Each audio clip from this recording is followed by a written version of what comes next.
Okay, first off, congratulations on your recent album. It's called Last Minute. Is there any symbolic reference behind that, any meaning?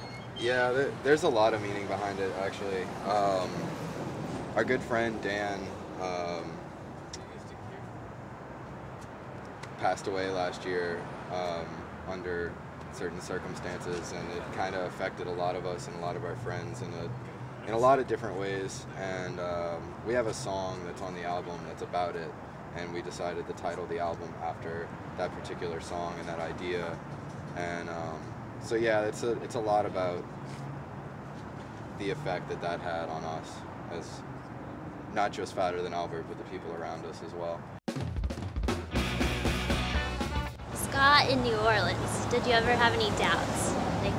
Did New Orleans ever seem like a real ska type of city? When we first started, not at all. It was actually really difficult to get people to come to our shows. I had to basically beg people to come.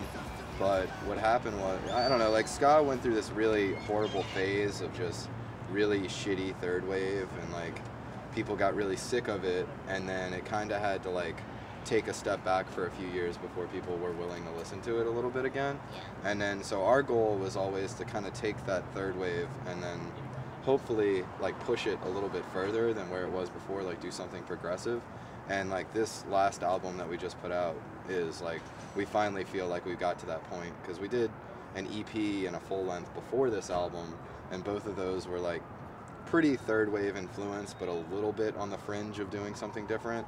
And this one's we're really confident in it, in that it is still third wave influenced, but kind of at least somewhere on the fringe of something progressive. I know you guys were playing music long before MySpace, but MySpace has come along, YouTube videos have come along. Do you see any other kind of creative outlet that bands will be going after to market their music?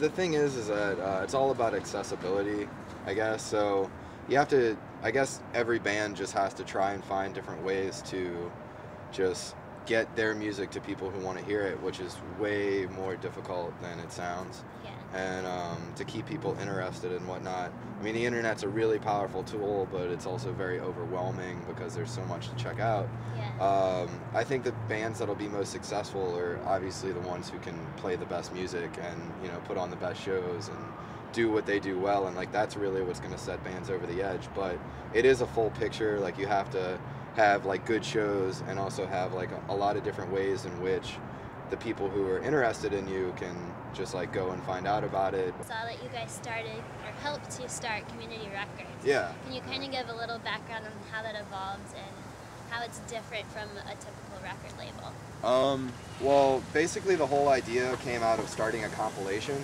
So like I said, we were attempting to push, or still attempt to push, the limits of where third wave was. And there are a whole slew of bands who are doing the exact same thing around the country.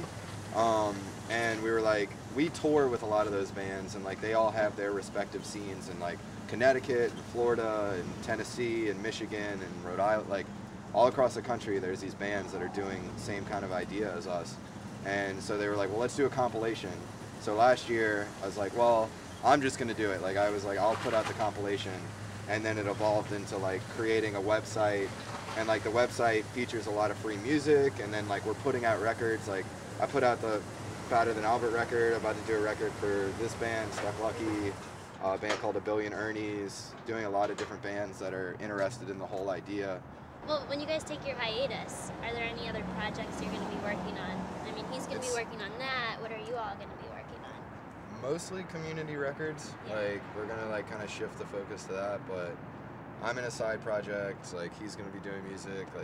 We're still gonna be working on Fatter Than Albert stuff too. Does it ever scare you that your hiatus might turn into a really long hiatus? You're doing things like planning your tour, but are you ever nervous that life will get in the way and there will be no more Fatter Than Albert? That's always a possibility, shit could happen. But right now, if you basically got a plan to not let it, it's you got to push forward. Just do whatever you can to not let that be an option. If you set goals, you're more able to complete them.